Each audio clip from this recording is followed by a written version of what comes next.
Deep inside a mountain in the Swedish countryside lies one of Sweden's desperate attempts to keep up with ammunition demand at the start of the Second World War. To keep up with this demand, the Royal Military Works built a number of factories to produce gunpowder. Today, we venture inside to learn more of the history behind this forgotten place.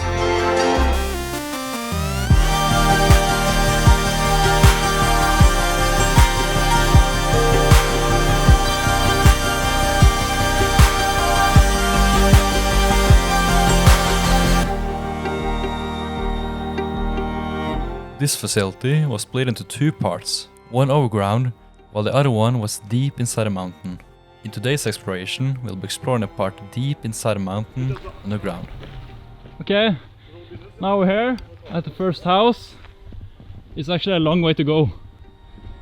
Okay, so now we're on the last stretch up to the mountain complex. Where's the first entrance? Okay, but there's another entrance even further, that's better. Yeah, we'll try that one because this one's like... Yeah. There's the main entrance! We found it! Whoa!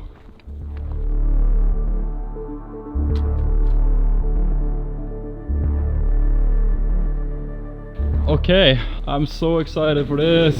Okay. Let's go! I heard that this place is really big. Like extremely big. And oh wow, I mean, look at this, it just keeps going in here as well. Yeah, on the way out we will do this. I think we should go inside this door first then. At the beginning of the Second World War, Sweden had a massive problem. The war just started and ammunition assistance was sent to Finland during the Winter War, and stores were not exactly full of ammunition. Yeah, so many rooms there.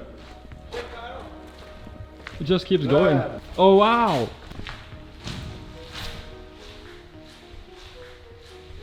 It's massive, like look at this, it's incredible. They're actually in pretty good condition actually. Even though you don't have all the equipment left, really nice for us exploring. Yeah, this one is even better.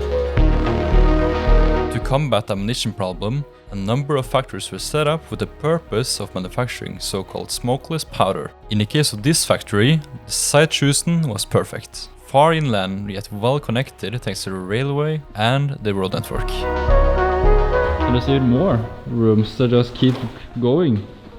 More and more rooms. This one has another door. And this goes into quite a long tunnel. Wow! You can see a door in the end. Let's go! I think it's super interesting how big this facility actually is. And this was part of the factory where they produced gunpowder. I don't know if you're able to see that much really, because it gets so thick with like mist there. But yeah, I mean we are almost at the end that leads into another part of... I mean like, come on. Crazy. Do you like it? It's huge. It's huge, yeah. And it goes on. Yeah, and it's... I don't know what's down here. Echo! Can you actually see me? I don't know if you can see me. You might not be able to see anything on camera, but I'm not even able to see anything myself. I really don't have any clue how far down this goes. I mean, it goes on for so long. How far down does it go? Stian is all the way up there. Then you have Einar that is closer to me. But still, like, it's crazy, it just keeps going. I think it ends down here. So, okay, you have another entrance here, which is open. And then you have this, which goes further in again. I think this one is as far as the other one. You know what I think we should do? Come on. And you can see him all the way down there. Alright, so now we're gonna go inside the wall. This is pretty weird. So it's water down there. I know this is... I think it's flooded. And you, oh, wow! It just keeps going. It just keeps going. Yeah. And going and going and going. So I'm exploring this big place another time now to get some more clips. And now I actually have a map of this place. So I can actually tell you what everything here was and what it was used for. So here you previously would have big tanks and storing acid. And it goes on for really long as well. Oh, wow! Oh my god. This is super cool. Like, someone has just decided, okay, I just want to go inside. so I just destroyed the wall. That's good for us. And it goes in further in. It just keeps going. So even though there's not really that much in front of me, this area right here would be the workshop or service station. But yeah, there's not really anything left of the workshop really, just some shelves. Alright, so I don't know how far this actually goes, but I mean, I'm already surprised with how big this actually is. This place was the pre-cooking area. On the other side here, you had nitrogen tanks, which we'll see later on. It's a diving board. You want to dive? Now the one thing I'm not sure about is how big this facility actually is. This is one of the largest facilities I've been in ever. And it just keeps going. I mean, I have two ways to go now if I want to. I can go in here, or I could just keep on going straight forward. So let's keep on going straight forward. We can get lost here. It goes both ways. Okay, so let's keep on going straight forward.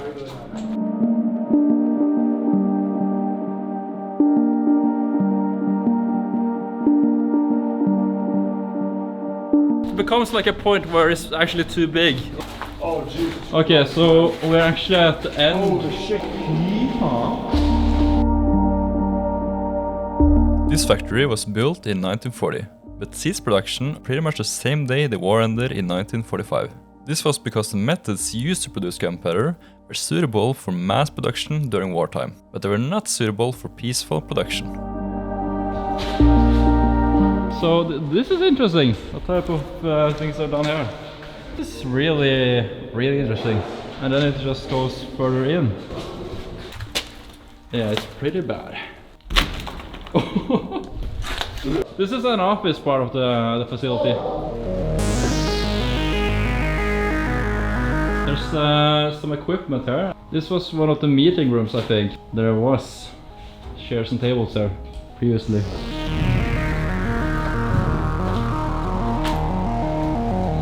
Wow, look at this. This is super interesting. Here you have what they call the drying house. But if you see in here, some conveyor belts here, that goes further in.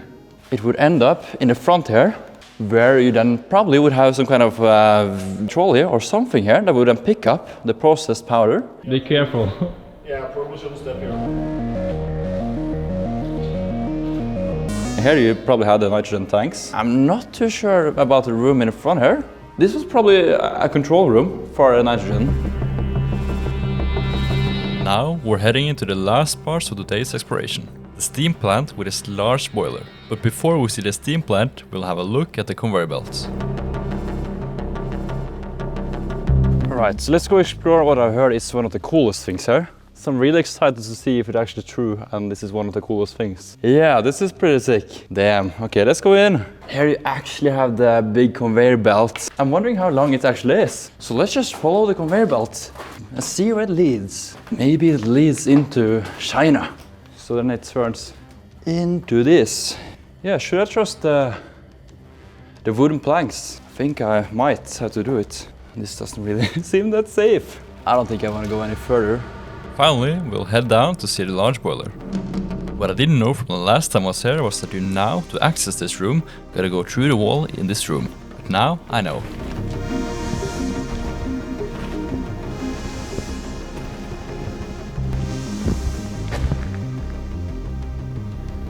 So this is it. After the war, it was decided not to develop the facility any further. However, the plant remained for reserve production until 1973. After that, the site has gradually fallen into disrepair, and it now sits abandoned. Thank you so much for watching. Make sure to subscribe, because in the next episode we will explore Sweden's most infamous car graveyard. See you next week.